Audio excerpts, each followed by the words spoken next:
एक था Mohan. Chapter 40। Party बन गई आंदोलन। हिंदुस्तान में अंग्रेजी शिक्षा सन 1835 में ही आ चुकी थी। शहरों में रहने वाले पढ़े लिखे लोगों में एक नई समझ आई थी। वे अपने देश में भी वैसा ही लोकतंत्र, वैसा ही राज चाहते थे जैसा इंग्लैंड में था। ऐसे कई लोगों ने अपनी अपनी टोली बनाई, पार्टी बनाई। ऐसी ही एक संस्था सन 1885 में बनी थी। नाम था भारतीय राष्ट्रीय कांग्रेस।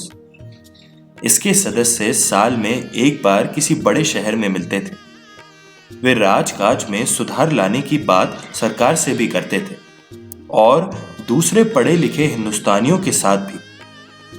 लेकिन तब ज्यादातर लोग अनपढ़ थे, गांवों में रहते थे। कांग्रेस की बातें उन तक पहुंचती नहीं थी।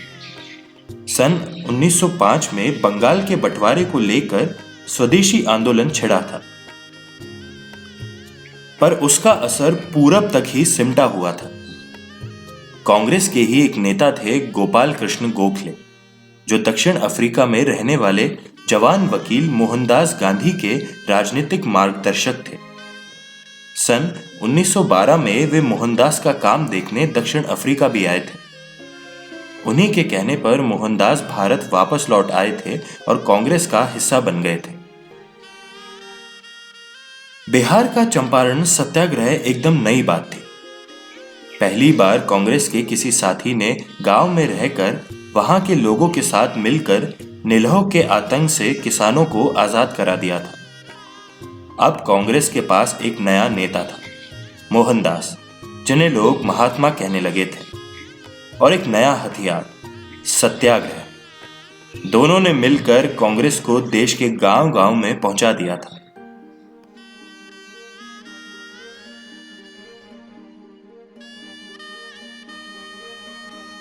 चंपारण सत्याग्रह के 4 साल के भीतर कांग्रेस का रूप रंग बदल गया था।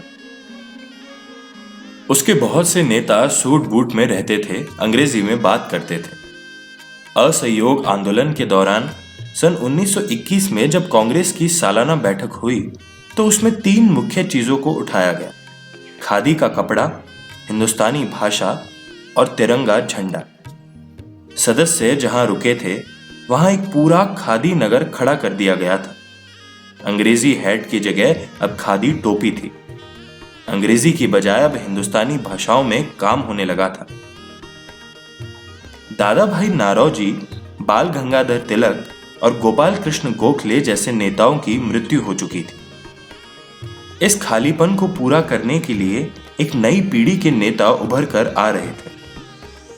सन 1936 में कांग्रेस की सालाना बैठक जवाहरलाल नेहरू की अध्यक्षता में पहली बार किसी गांव में हुई, महाराष्ट्र के फैजपुर में। 2 साल बाद यही बैठक सरदार पटेल की मेहनत से गुजरात के हरिपुरा गांव में रखी गई। इसके अध्यक्ष थे सुभाष चंद्र बोस, जिन्होंने इसके 6 साल बाद गांधी जी को राष्ट्रपिता कहकर पुकारा था।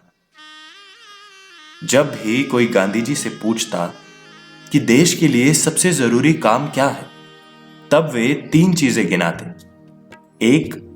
जात पात का भेदभाव और छुआछूत खत्म हो। 2. हिंदू और मुस्लिम एकता हो। 3. खादी का विचार बढ़े, हमारे गांव खुद अपनी जरूरतें पूरी करे, यानी ग्राम स्वराज। अंधेरे से डरने वाला बालक मोहन अब अपने देश को, अपने लोगों को अंधेरे से बाहर निकाल रहा था।